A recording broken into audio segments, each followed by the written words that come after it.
প্রচুর লাল পতাকা দেখলাম, আমি গাড়ি ঘুরিয়ে ফিরে এলাম। আমার নিজের বাড়িতে আমি একজন মেয়ের বাবা, ডেফিনেটলি আমি সমর্থন করি, and it's not the first time. আর আমরা কোন রাজ্যের কথা বলছি যেখানে আমরা মা দুর্গা, যেখান থেকে তুমি আসছো, তুমি দেখবে এখন থেকে প্যান্ডেলের কাজ চলছে, সে নারীকে আমরা পুজো করি, আর তার সেই অবস্থা। ওর এটাকে খুব একটা গুরুত্ব দেব না, তার কারণ স্ট্যান্ড, মানুষ যদি প্রত্যেক 5 বছর অন্তর অন্তর স্ট্যান্ড বদলায়, তো আমি সেটা নিয়ে কিছু বলবো না। বাট প্রোটেস্ট করেছে, দ্যাটস ভেরি গুড, প্রোটেস্ট করা উচিত, অনেকেই করেছে, ও করছে। কথা বলে নেব ভরত কলের সাথে। প্রথমেই তোমাকে জিজ্ঞেস করবো, 14ই আগস্ট রাত্রিবেলায় যে নারীদের দখলের জন্য জমায়েত করা হয়েছিল, সেখানে কি তুমি ছিলে? আমি যাই, আমি খুব ফ্র্যাঙ্কলি বলবো, আমি জয়শ্রী, আরিয়া, আমাদের যে হাউস হেল্প রাধিকা, আমার শাশুড়ি আমাদের সাথেই থাকেন, প্রচুর লাল পতাকা দেখলাম এবং সবুজ পতাকা দেখলেও আমি উড়ে আসতাম, চলে ফিরে আসতাম। আমি গাড়ি ঘুরিয়ে ফিরে এলাম। এটা লালের প্রবলেম না, এটা গেরুয়ার প্রবলেম না, এটা সবুজের প্রবলেম না, এটা আমরা সাধারণ মানুষের প্রবলেম। ফলে ওটা দেখে আমি থাকতে পারলাম না, আমি চলে এসেছি। সেদিন রাতে যে ঘটনাগুলো ঘটেছিল তার সাথে সমর্থন কি করছো? আমি বলছি না যে কোনো দলীয় রং বা পতাকা নিয়ে কথা, বাট নারীরা সেদিনকে রাত্রিবেলা যেভাবে জনে জনে নেমেছিল, সেইটাকে তুমি কি সমর্থন করো? 100 বার। আমার নিজের বাড়িতে আমি একজন মেয়ের বাবা, ডেফিনেটলি আমি সমর্থন করি, and this is not the first time. From America, England, Germany, প্রত্যেকবার। আর আমরা কোন রাজ্যের কথা বলছি যেখানে আমরা মা দুর্গা, যেখান থেকে তুমি আসছো, তুমি দেখবে এখন থেকে প্যান্ডেলের কাজ চলছে, সে নারীকে আমরা পুজো করি, আর তার সেই অবস্থা। So shocking. কারণ শকিং এটার জন্য বলবো যে this is the first time in the history of India, আমি বাইরের কথা বলতে পারবো না, যেটুকু তথ্য আমার কাছে আছে, যে একজন ডাক্তার সে তার ডিউটির সময় এইভাবে এত ব্রুটলি যে কাজটা হয়তো, ইট ইজ সামথিং দ্যাট মানে আমি স্বপ্নেও ভাবতে পারিনি। মানে এমন একটা জায়গা, এটা হাথরাস না, এটা ইউপি না, এটা বিহার না, পশ্চিমবঙ্গের মধ্যে মানে এইভাবে একটা কাণ্ড ঘটবে, এর শকিং। সেদিন রাতে আর একটা জিনিস ঘটেছিল, সেটা হলো আরজি কর ভাঙচুর করা হয়েছিল, সেটা নিয়ে তুমি কি বলবে? যত মিডিয়া রিপোর্টস, যত কিছু আমি দেখেছি, লোকেদের ছবি, যে ছেলেরা এই কাণ্ডটা ঘটিয়েছে, they should be arrested and they should be put behind bars।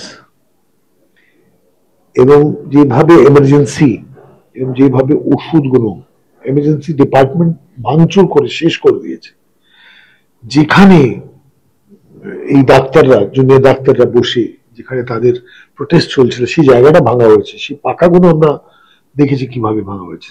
আমি বলবো strictest action, there should be not even an iota of leniency,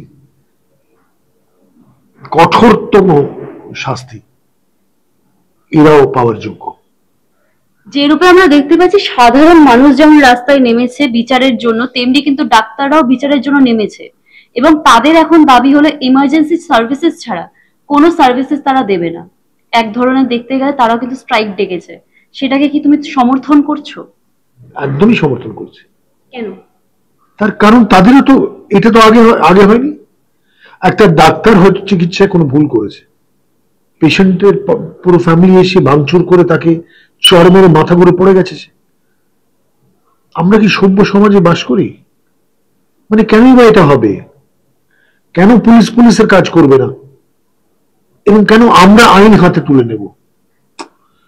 so যেখানে ডাক্তাররা দাঁড়িয়ে যে প্রোটেস্টটা করছে তাদের অধিকারের জন্য, তাদের সেফটির জন্য, একটা মেয়ের যদি নিজের হাসপাতালে, নিজের কর্মক্ষেত্রে যদি এই অবস্থা হয়, তাহলে একটা পেশেন্ট, সে তো যে কোমায় আছে বা যে ওখানে শুয়ে আছে, তার সাথে কি না হতে পারে। So they are correct in their protest. I'm with them, completely with them. কিন্তু এই যে বনটা তারা ডেকেছে যে তারা ইমার্জেন্সি সার্ভিস ছাড়া কিছু দেবে না, কিন্তু তাছাড়া অনেক মানুষই আছে যাদের কিন্তু রেগুলার একটা চেক আপেরও দরকার পড়ে, এতে তো সাধারণ মানুষ সমস্যায় পড়বে, এটার দায় কে নেবে? দেখুন, সমাজকে তো দায়িত্ব নিতেই হবে, কষ্ট আপনারও হবে আমারও হবে। আমি ওই দিন জ্যামে আটকে গেলাম, যেদিন এই প্রোটেস্টে ডাকা হয়েছিল, আমি জ্যামে আটকে গেলাম। আমি একবারের জন্য কমপ্লেন করিনি, কষ্ট করতে হবে, কি করা যাবে। দেখুন, ওদের কাছেও তো উপায় নেই। এটা democracy, how do you protest? কি ভাঙচুর করবে, যেমন ভাঙচুর করা হয়েছিল ওই দিন রাত্রে?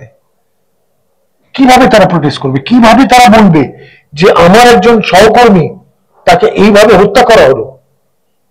তারা চুপ করে বসে থাকবে?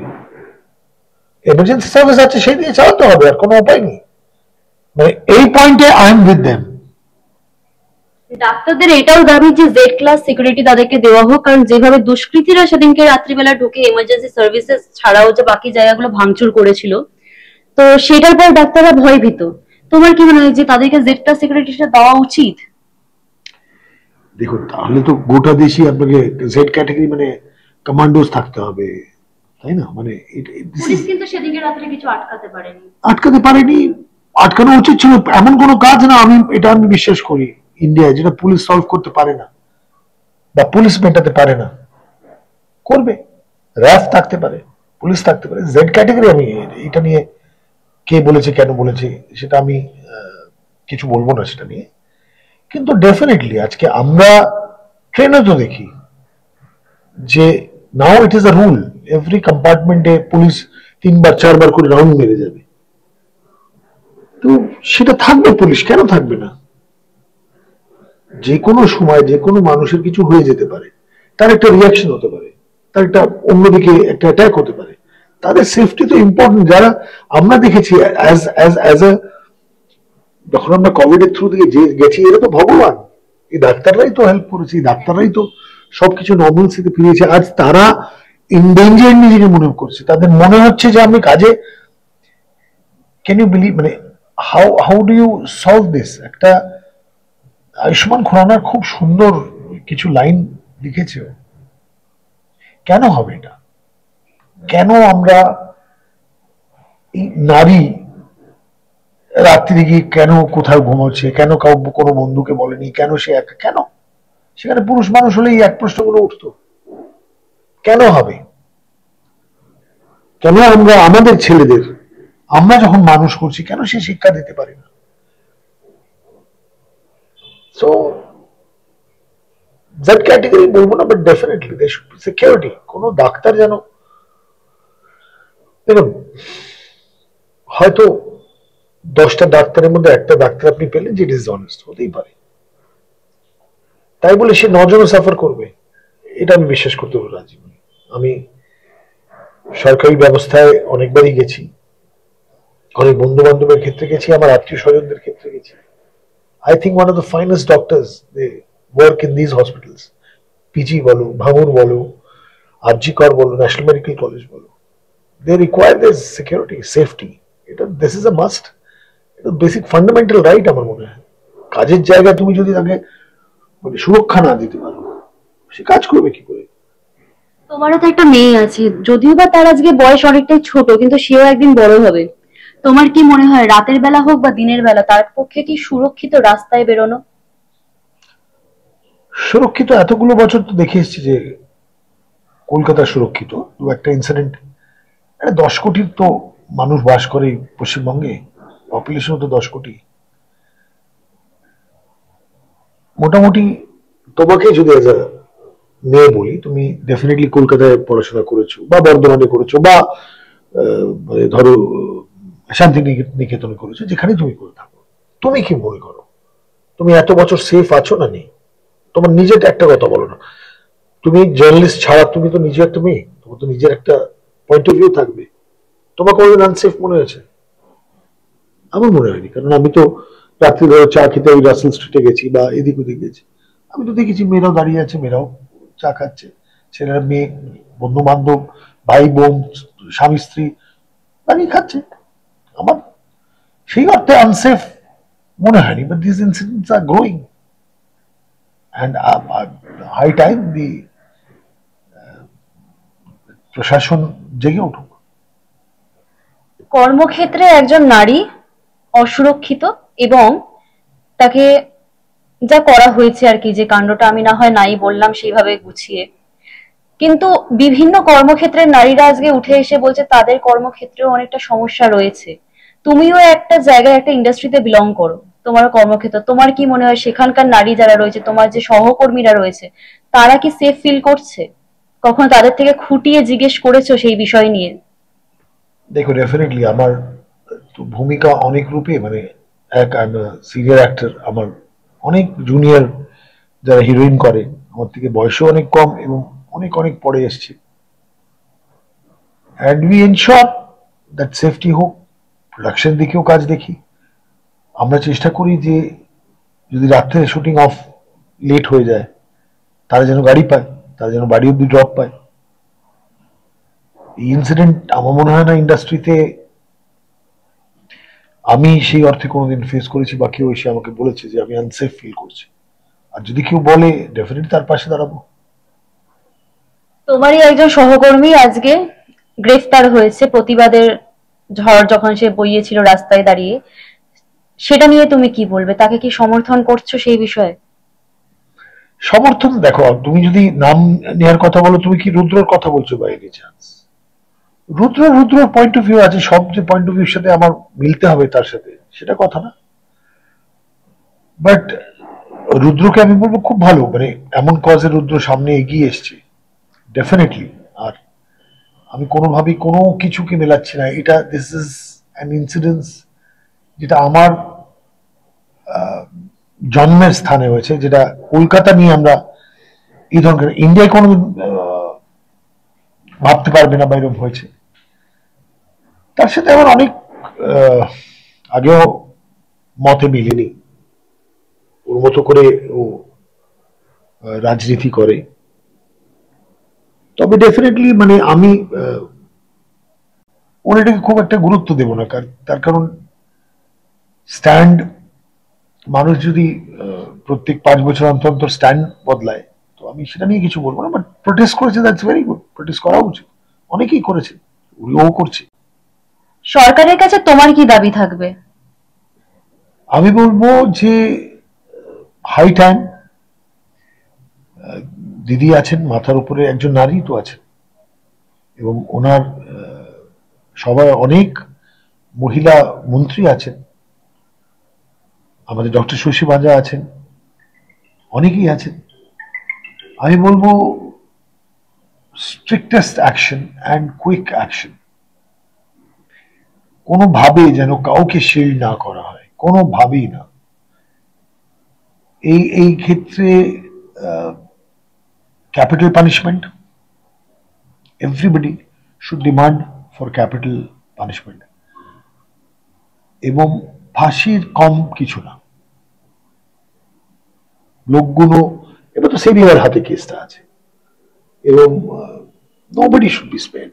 সিবিআই এর হাতে কেসটা রয়েছে, তুমি বললে দায়ভার তারা নিয়েছে, সিবিআই এর উপর কি এবার ভরসা হচ্ছে যে না এবার বিচার পাওয়া যাবে? না, দেখো, তারা তো তাদের কাজ করে। দেখো, আমি পলিটিক্যাল ভেন্ডেটা আর ওইসব তার বাইরে গিয়ে আমি কথাটা বলছি যে basically we should be having full faith on the central bureau of investigation. আমার পার্সোনালি মনে হয় they will do very good job.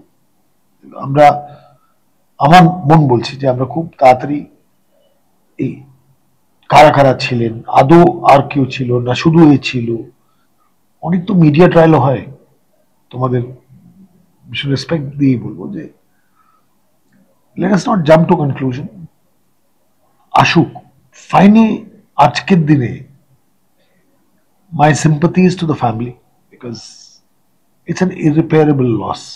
কোনোদিন তারা নিজের সন্তানকে পাবে না, যেটা তারা সোলেস পাবে সেটা হলো ওরা যেন এক্সাক্ট কি কি ঘটেছিল, কারা কারা দোষী, এবং সেই দোষীদের যেন ফাঁসি হয়। This is the bear minimum we can do. জনগণের সামনে অনেক তোমার সহকর্মীরা এসেছিল যারা এটার বিরুদ্ধে প্রতিবাদ জানিয়েছে, অনেকে আছে যারা এখনো অব্দি প্রতিবাদ কিছু জানায়নি। জনগণ যে মানে প্রশ্নটা তুলছে সেটা হলো যে তারা কেন মুখ খুলছে না। জনগণের জন্য কি কোনো রকম তুমি বার্তা দিতে চাও যে কেন তারা মুখ খুলছে না? না, তাদের রায় কেন খুলছে না, দেখুন, এক তো এই যে হিয়ালি করে মানে হয় না, মানুষে ঘুরিয়ে কথা বলে, তুমি যদি নাম ধরে বলো তাহলে আমার আরো সুবিধা হয়, আমি ওপেনলি বলতে পারি। এবং তাদের যে কোনো মানুষের, এবং তিনি বা কোনো অ্যাক্টর বা অ্যাক্ট্রেস তিনি যদি ইলেক্টেড মেম্বার হন, তার তো ডেফিনেটলি সামনে আসা উচিত, ডেফিনেটলি। সে এমএলএ হোক আর এমপি হোক, কেন সামনে নেই? এটা তো কোনো পার্টির বিরুদ্ধে কিছু না যে তুমি সিপিএম করো, আমি তৃণমূল করি, উনি বিজেপি করেন। এটা তো, this is not party versus party. তুমি ইন্ডিভিজুয়াল, তুমি কেন আসবে না? আমি ঘুরে গেছি, আমি যাদবপুরে, আমার সামনে আমি 40 জন সাক্ষীকে দাঁড় করে দেবো। আমি ঘুরে এসেছি বিকজ আমি লাল পতাকা দেখছি। শ্রীলেখা মিত্র মনে হতে পারে বা অন্য কোনো আর্টিস্টের মনে হতে পারে না যে এটা কোনো পলিটিসাইজ হবে না, কেন হবে? হবে। আমি তার অংশ হইনি, আমি চলে এসেছি। আমার অনেক বন্ধুরা ছিল ওখানে, আমি যাইনি কেন, আমার মনে হয় না পলিটিক্সের এখানে কোনো ভূমিকা আছে। জনগণ কিন্তু প্রশ্ন তুলেছে সায়নী ঘোষ কেন ছিল না সেদিন। ডেফিনেটলি আমারও প্রশ্ন হতে পারে যে তুমি মেম্বার পার্লামেন্ট হয়েছো, কেন নেই? যাদবপুর অঞ্চলে, তোমার অঞ্চলে যখন এডমিতে ছিল, আমি এক প্রশ্ন করতেই পারি। সে অসুস্থ হতে পারে, কি হতে পারে, তাকে জিজ্ঞেস করুন। এমন তো হতে পারে যে সায়নী ঘোষ সেদিন অসুস্থ, না আসার কেন, মানে কেনই আসবে না, বা কোন কারণ তো আমি খুঁজে পাচ্ছি যে কেন আসবে। তাহলে বলতে চাইছো তার আসাটা উচিত ছিল। ডেফিনেটলি আসা উচিত ছিল, যে কোনো মানুষের, নারী পুরুষ, আমি বলছি it is not about gender, মানে যে কোনো মানুষের সেখানে কেনই থাকতে পারে না। এডবি তো তার অঞ্চলে পড়ে, সে থাকতে পারে, জুন থাকতে পারে, যে যেখানে কমফোর্টেবল হবে।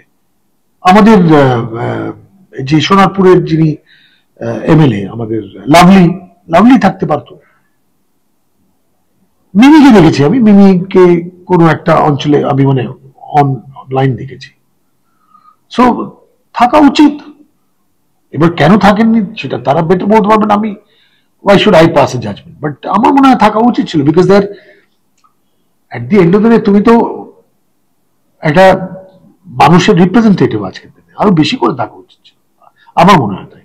আর একটা জিনিস যেটা দেখা গেছে সেটা হলো সুপারস্টার অভিনেতা জিৎকে হাওড়ার একটি অনুষ্ঠানে তিনি রাত্রিবেলা অনুষ্ঠানে গান গাইছিলেন, সেখানে একটি জমায়েত গিয়ে নারীরা গিয়ে চেয়ার সরিয়ে সেই অনুষ্ঠান বন্ধ করে। কি মনে হয় সেটা কি উচিত ছিল সেদিনকে গিয়ে ওরকম করে গান বাজনা করাটা? আচ্ছা, আমি না আপনাদের অডিয়েন্সকেও বুঝিয়ে দিই যে ধরুন এটা আজ সকালে ঠিক হবে যে জিৎবাবু গিয়ে কিছু গান গাইবেন বা কিছু, এটা সেরকম হয় না। অনেক দিন আগে জিৎ, দেব, অঙ্কুশ, বিট্টু, মানে সোহম বা এক্সওয়াইজি, যারা সেলেবল স্টার, যাদের মানুষ দেখতে চান, স্পেশালি জিৎ দেবকে আমরা আজকের দিনে প্রথম শ্রেণীতে ধরি, দ্য ফার্স্ট। সেখানে জিৎবাবুর তো কিছু করার নেই, উনি টাকা অ্যাডভান্স নিয়েছেন, উনি যদি না পৌঁছান সেখানে আরেকটা রাইট হয়ে যেতে পারে যে কেন আসেননি। তো কার করা উচিত ছিল, কার দায়িত্ব ছিল? যে ক্লাব হাওড়া এটা অর্গানাইজ করেছে, স্যার আমরা আপনার থেকে একটা ফ্রেশ ডেট নেব, সেই দিন আপনি আসবেন। আপনার মনে হয় যে জিৎ এটা করতে পারে? ও বলবে আমার দর্শক বসে আছে, আমি হয়তো টিকিট বিক্রি করেছি, বা আমি হয়তো পাড়া থেকে টাকা তুলেছি, আপনি টাকা নিয়েছেন, আপনি আসবেন না কেন? আমি জিতের কোনো দোষ খুঁজে পাই না। ওপেনলি এই মঞ্চে আপনার অডিয়েন্সের সামনে বলছি যে আমি জিতের কোনো দোষ পাই না। না গেলে উল্টো আপনারা বলতেন, ওখানে যদি দুজনে আহত হয়ে যেত আপনি কেস ফাইল করতেন জিতের এগেনস্টে। এবং আমার কাছে যেটুকু খবর আছে পুরোটা কমপ্লিট করতে পারেনি অনুষ্ঠান, তাই সেই ফাইনালি চলে আসতে হলো। তাহলে এটা তো অর্গানাইজারদের ভাবা উচিত ছিল। এরকম কিন্তু কেশবদের সাথেও হয়েছে, তার সে গান গাইছিল, তার থেকে মাইক ছিনিয়ে নেওয়া হয়েছে, স্টেজে উঠে নারীরা মাইক ছিনিয়ে তাদের স্লোগান দেওয়া শুরু করেছে। তার জন্য তুমি কি বলবে? আমার একই কথা, যে অর্গানাইজার কি করছিলেন। আমার কেশবের সাথে আলাপ নেই, ডেফিনেটলি একটি ট্যালেন্টেড মানুষ, সেটা আমি জানি। আমার বক্তব্য হচ্ছে যে এই জায়গায় দাঁড়িয়ে organiser, you have to understand the system. ধরুন আমাকে 6টায় কল দিল সেদিন, আমি কি শুটিং এ যেতাম না? সেদিন কি শুটিং বন্ধ ছিল? সেদিনকে আমি শুনেছি হাফ ওয়ে হয়েছে। না, ভুল করছেন, কোনো হাফ ওয়ে হয়নি। শুটিং চলছিল তো। আমার কথা হচ্ছে যে যারা অর্গানাইজার, তখন প্রডিউসার আমাকে বলতো না আজকে আমরা ক্যান্সেল করলাম, তাই আমি কি কোনো টাকা দাবি করতাম? আমি যদি স্টুডিওতে গিয়েও জানতাম যে না শুটিং হচ্ছে না, তখন কথা বলা হতো, বা তারা আগে থেকে বলে দিত আপনি বেরোবেন না, আজকে শুটিং আমরা বন্ধ করছি। 12টার সময় একটা এই পুরো মুভমেন্টটা শুরু হলো থেকে। আমি যেটুকু জানি, একটা মেয়ে একটা মেসেজ লেখে যে কোনো পতাকা না, কোনো পলিটিক্যাল ব্যাকগ্রাউন্ড না, আসুন আমরা এই জায়গায় যাওয়া। মেয়েটার ইন্টারভিউ আমি কোথাও একটা দেখেছি। সেখান থেকে তো একটা মুভমেন্ট হলো, যে কেউ বললো আমরা রান্নার থেকে শুরু করব, কেউ বললো আমরা এইটবি থেকে শুরু করব, কেউ বললো আমরা কথা বলেন ধরো ঢাকুরিয়া বা গড়িয়া। সো আমার বক্তব্য খুব সিম্পল,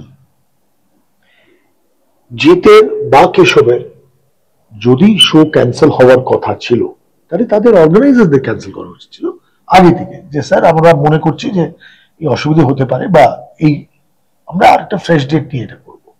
জিত বা কেশবের কোনো দোষ নেই, তারা নিজের পার্সোনাল কোনো এজেন্ডা ছিল না, প্রফেশনাল কমিটমেন্টে সে ওখানে গেছে, এটা বলছি। দর্শকদের জন্য তুমি কি বলবে, আজকে যারা নারী পুরুষ যে জেনারেশনটা আছে তাদের জন্য তুমি কি বার্তা দিতে চাও? আমি বলবো এই দুঃসময়টা থাকবে না, সময় ভালো আসবে। আমি আজীবন পজিটিভ থেকেছি, এবং আমি আমার মেয়ের ক্ষেত্রে, আরিয়ার ক্ষেত্রে চেষ্টা করেছি তাকে তার ফ্রিডম দেওয়া। আজকে দেশের মেন্টাল অবস্থা এমন যে 8 বছরের বাচ্চাও সেফ না, যে ভাবে সেফ না। ডোমেস্টিক রেপ, আত্মীয় স্বজন অমুক তমুক, এই যারা যারা আছেন, কেসগুলো দেখলে মাথা খারাপ হয়ে যাবে। বাচ্চাকে অল্প বয়স থেকে টাচ এটা শেখান, ছেলে যারা আছে তাদের শেখান যে কিভাবে একটা মেয়েকে রেসপেক্ট করতে হয়। That is very important. And বলবো নাথিং, উই উইল ওভারকাম। এই সবটাই যেটা যে জায়গাটা আজকে আমরা দেখছি, যেমন আগে একটা সময় ভালো সময় থাকলো না, বা এই ধরনের ইনসিডেন্ট আগে কম হতো, এখন বেড়েছে। আবার we will get back. Policing has to be, কি বলবো, কথাও আসছে না আজকে মাথায়। পুলিশকে আরেকটু সক্রিয় হতে হবে, পুলিশের অ্যাকশন আরেকটু। আমরা মনে হয় কোথাও না কোথাও মনে হয় আজকাল এই মানুষরা পুলিশকে ভয় পাওয়াটা বন্ধ করে দিয়েছে। এই যখন 90s, early 90s, 1991, 89, 1991 Mumbai police যখন অ্যান্টি টেরর স্কোয়াড তৈরি করলো, যখন তারা এই যে আমরা এনকাউন্টার স্পেশালিস্ট বলতাম, দয়ানায়ক অমুক তমুক, শর্মা বলে একজন ছিল, পুলিশকে না কিছু এক্সট্রাঅর্ডিনারি করতে হবে। And it should be an autonomous body. Nobody should be ruling the police. তাতে আমার কোথাও না কোথাও মনে হয় যে যারা নির্দোষ তারা এমনি ছাড়া পেয়ে যাবে, আর যারা দোষী তাদের কোনো পলিটিক্যাল কোনো উইন ফ্যান্সি কারো কিচ্ছু চলবে না। So I think will together we can fight. আর আমি সবাইকে বলবো, হেল্প ইচ আদার। যারা তোমরা স্কুলে আছো, যারা তোমরা কলেজে আছো, পাশে দাঁড়াও, প্রতিবাদ করতে শেখো। আমরা চোখ বন্ধ করে এগিয়ে যাই, কেউ বাইক থেকে পড়ে গেছে আর নামাটা বন্ধ হয়ে গেছে। কলকাতা শহরে যখন আমরা মানুষ হচ্ছি লেকডেন্সে, একজনের বাবার কিছু হলো, তিনি যদি মারাও গেলেন, সবাই শ্মশানে বসে আছে। আর হয় ফ্ল্যাট কালচারে তো আমার মনে হয় সেসব চলে গেছে। সেই কালচারটাকে ফিরিয়ে আনতে হবে। সে পাড়ায় পাড়ায় আড্ডা কি হতো জানো, যে আমরা বসে থাকতাম, আর মেয়েরা টিউশন থেকে ফিরছে বা কিছু, কেউ টিটকারি মারার সাহস পেত না, জানি পাড়ার ছেলেরা বসে আছে। এটা উঠে গেছে, আসবে, ফিরে আসবে। প্রে এন্ড হোপ ফিরে আসবে।